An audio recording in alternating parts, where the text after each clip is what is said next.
আসসালামু আলাইকুম। কৃষি আয়োজনে হান্নান ইউটিউব চ্যানেল থেকে সবাইকে স্বাগতম। সুপ্রিয় দর্শক বন্ধুরা, যে যেখান থেকে আমার এই ভিডিওটি দেখছেন সবাইকে রইল আমার অন্তরস্থল থেকে মোবারকবাদ। মূলত আমি কৃষি নিয়ে কাজ করি, বিশেষ করে পেঁপে আমার প্রধান ক্ষেত।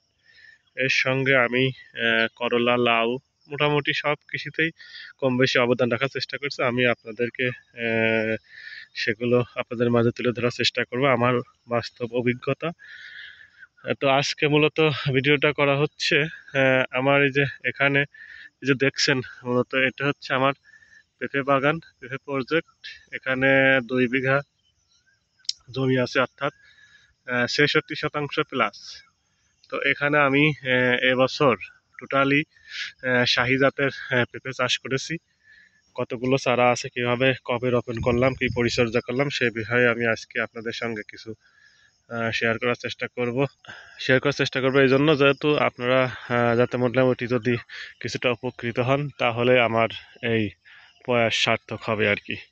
তো এখানে দেখছেন, এখানে আমার প্রায় 750 প্লাস, প্রায় 800-র কাছাকাছি পেঁপের চারা রোপণ করা আছে। এইগুলো যা দেখছেন টোটালি হচ্ছে মানিকগঞ্জের শাহি জাত, যেটা দেশীয় জাত, আমাদের মানিকগঞ্জ, স্থানীয় মানিকগঞ্জ জাত।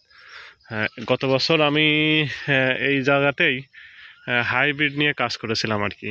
তো হাইব্রিডে দেখলাম যে নানান রকমের বিভিন্ন রকম সমস্যা, যার কারণে আমি টোটাল ওই জাতটা বাদ দিয়ে এবছর মাশাআল্লাহ টোটালি এই যে এখানে আপনাদের দেখানোর চেষ্টা করি। এটা হচ্ছে মানিকগঞ্জের হাইব্রিড পেঁপে, মানিকগঞ্জের শাহি জাতের পেঁপে আমি চাষ করেছি। এই গাছগুলো আমি রোপণ করেছি ডিসেম্বর মাসের 6 তারিখ। আজকে মে মাসের 18 তারিখ, তার মানে আজ থেকে প্রায় 5 মাস, 6 মাসই হতে চলছে আর কি। দেখেন পেঁপের সাইজ মাশাআল্লাহ, আর মোটামুটি সপ্তাহখানেকের মধ্যেই হারভেস্ট করা যাবে। মে মাসের আজ 18 তারিখ, আশা করতেছি এই যেগুলো দেখেন এই সাইজগুলো প্রায় 500-700 গ্রাম করে ওজন হয়ে গেছে আর কি। তারপর আজকে বৃষ্টি হয়েছে, এখন কিছু সার দিলে এই পেঁপেগুলো মোটামুটি সপ্তাহখানেকের মধ্যে আমি আশা করতেছি কিছু বাজারে দেওয়া শুরু করতে পারবো ইনশাল্লাহ। তো আসলে এই হাইব্রিড বাদ দিয়ে কেন এই জাতটা বেছে নিলাম তারও তো কিছু কথা আমি বলি। দেখেন, এখানে কিন্তু আমার ওই যে অনেকেই বলে যে শাহি জাতে শুধু ফুল হয়। হ্যাঁ, ফুল হয় ঠিক আছে, কিন্তু আমার এখানে দেখেন আমি প্রায় 750 প্লাস চারা রোপণ করেছিলাম। তার মধ্যে আমি টোটালি একদম শুধু ফুল হয়েছে দেখেন একেবারে সংখ্যায় খুবই কম। এই যে এই গাছটাতে ফুল হয়েছে, তারপরেও কিন্তু এটা উভয় লেঙ্গুয়েজ, দেখেন এটাতে ওই যে কিছু পেঁপে ধরতেছে। আর এগুলো মোটামুটি শতকরা 10টা গাছ এমনিতেই প্রয়োজন হয়। আমার সব মিলে এখানে 750-এর মধ্যে প্রায় 60 থেকে 70 পিস আছে শুধু ফুল হয়েছে, আর বাদ বাকি কিন্তু সবই এই যে দেখেন। এর জন্য কিছু কৌশল অবলম্বন করতে হবে। এখানে আমি প্রতিটি মাদায় আমি 3টে থেকে 4টে করে চারা রোপণ করেছিলাম, যার কারণে আমার প্রায় অধিকাংশ গাছে যে দেখেন ফুল হয়েছে, কিন্তু এখানে আবার কিছু পেঁপেও ধরেছে। কিছু গাছ এরকম আছে উভয় লিঙ্গ, এগুলোতে আপনারা একেবারে হতাশ করবে না। এগুলোতে মোটামুটি এই যে ফল, এই যে দেখেন সব গাছেই মাশাআল্লাহ দারুণ ফলন দিছে, এই যে দেখার মতো। এই গাছগুলো এখনো যে বৃষ্টি হয়েছে, তো সার টার দিলে মোটামুটি আশা করতেছি আর 15 দিনের মধ্যে থেকেই পুরা দমে ইনশাল্লাহ, যদি প্রাকৃতিক বড় কোনো দুর্যোগ না হয়, তাহলে কিন্তু এখান থেকে আমি মোটামুটি প্রতিনিয়তই বাজারে পেঁপে হারভেস্ট করতে পারবো ইনশাল্লাহ। আপনারা এই জাতটা নিঃসন্দেহে করতে পারেন। আমার যদিও এই জাতটা আমি নতুন, কিন্তু আমার এলাকায় অনেকেই করেছিল গত বছর, তারা দেখেছি দারুণ সফলতা পেয়েছেন।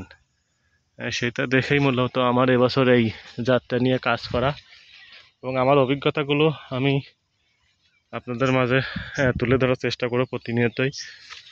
যারা মূলত পেঁপে চাষি আছেন আমার পাশে থাকবেন ইনশাল্লাহ। আমি সব সময় সব আপডেট আপনাদেরকে দেওয়ার চেষ্টা করব। আরও আগেই শুরু করতে চেয়েছিলাম, ভিডিওগুলো আপনাদের মাঝে তুলে ধরার।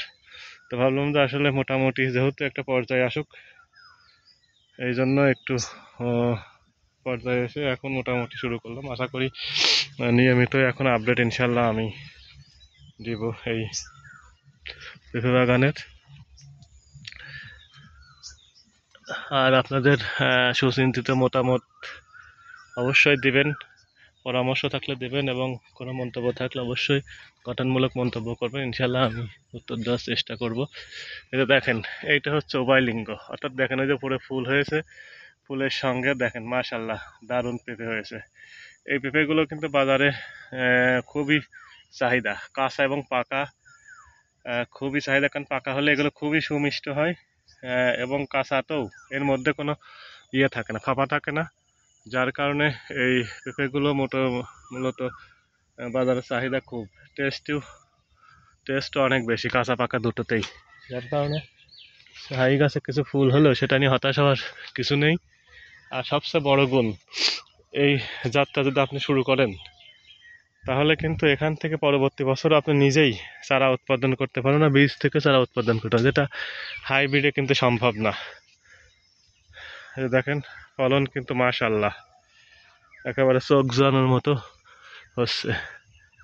এখন কিন্তু বাজারে পেঁপের কাঁচা পেঁপের কেজি, আমি গতকালকে খোঁজ নিলাম 60 টাকা কেজি বিক্রি হচ্ছে কাঁচা। তো আমি আশা করতেছি আমি সপ্তাহখানিক পর থেকে ইনশাল্লাহ এই যে এগুলো বড়, যেগুলো মোটামুটি বাজারে দেওয়ার মতো একটু আগাম, যদিও এই পেঁপেগুলো সাইজ অনেক বড় বড় হয়, আপনার 4-5 কেজি পর্যন্ত, যদি পাকা পর্যন্ত রাখেন 5-6 কেজি পর্যন্ত এই পেঁপেগুলো হবে। কাঁচা বিক্রি করলে তো আর অতবার রাখা যাবে না, 1-1.5 কেজি হলেই মূলত এই পেঁপেগুলো বাজারজাত করা যাবে। তো এখন দেখেন এই গাছে কী পরিমাণ পেঁপে ধরেছে, এখান থেকে যদি শুরু করে এই যে পর্যন্ত হয়েছে, এই পেঁপেগুলো যদি মোটামুটি গড়ে 1 কেজি করে হয়, এখানে প্রায় অলরেডি 40-50টি পেঁপে কিন্তু ধরেছে। তো 40-50টি পেঁপে যদি গড় এভারেজে এখন 60 টাকা বাদ দিলাম, মোটামুটি যদি এভারেজে 30 টাকা কেজি, অর্থাৎ 30 টাকা পিস বিক্রি করলেও কিন্তু প্রতিটি গাছ থেকে ভালো একটা আয় করা সম্ভব। এবং কৃষিতে যত রকম চাষই আছে, আমার মনে হয় পেঁপেতে একটু সময় দীর্ঘমেয়াদী হলেও এখান থেকে যদি মোটামুটি প্রাকৃতিক দুর্যোগ মোকাবেলা করে, অর্থাৎ দুর্যোগ যদি আল্লাহ রক্ষা করে, ঝড় থেকে যদি রক্ষা করে, তাহলে এখান থেকে ইনশাআল্লাহ ভালো কিছু করা সম্ভব। সবাই ভালো থাকবেন, আর কোনো মতামত থাকলে অবশ্যই জানাবেন, আমি বিস্তারিত আরও তুলে দেবো সামনে। সবাই ভালো থাকবেন, পাশে থাকবেন। আসসালামু আলাইকুম।